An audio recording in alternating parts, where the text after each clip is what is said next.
નમસ્કાર. આજે હું તમારી સમક્ષ ઉચ્ચતર માધ્યમિક વિભાગના કોમર્સ પ્રવાહના ખૂબ અગત્યના વિષય નામાના મૂળ તત્વો વિશે થોડી અગત્યની માહિતી આપવા માંગુ છું.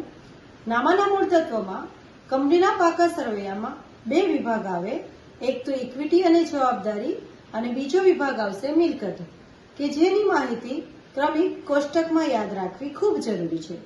એના માટે હું તમારી સમક્ષ એક શોર્ટકટ કી લઈને આવી છું કે જેમાં ઈજાએ શેર અને અનામત ઉપરાંત લાંબા અને ટૂંકા ગાળાના ઉછીના નાણાં, જવાબદારી અને જોગવાઈ દેવા તરીકે ઊભા કર્યા. હવે આ કીનો ઉપયોગ આપણે કેવી રીતે કરીશું? તો પહેલો ભાગ આવે છે પાકા સરવૈયાનો, ઇક્વિટી અને જવાબદારી. તો ઈજા એટલે ઇક્વિટી અને જવાબદારી. આગળ આવશે શેર હોલ્ડરના ભંડોળો.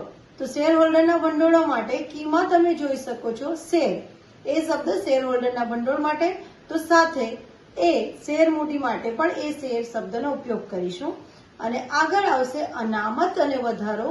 તો માત્ર અનામત શબ્દ યાદ રાખીશું, એટલે કે ઈજા, શેર અને અનામત.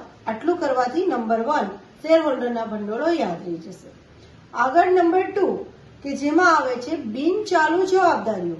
બિનચાલુ જવાબદારીઓ એટલે લાંબા ગાળાની જવાબદારી. એટલે કીમાં આપણે શબ્દ મૂક્યો છે લાંબા, અને એમાં આવશે એ નંબર પર લાંબા ગાળાના ઉછીના નાણાં.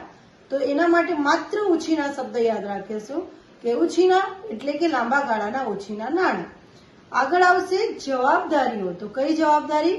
અન્ય લાંબા ગાળાની જવાબદારી. અને ત્યાર પછી આવશે લાંબા ગાળાની જોગવાઈ, જેના માટે યાદ રાખીશું શબ્દ જોગવાઈ.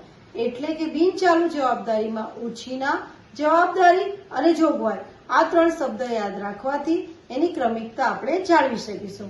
નંબર 3 પર આવશે ચાલુ જવાબદારીઓ. ચાલુ જવાબદારી એટલે ટૂંકા ગાળાની જવાબદારી.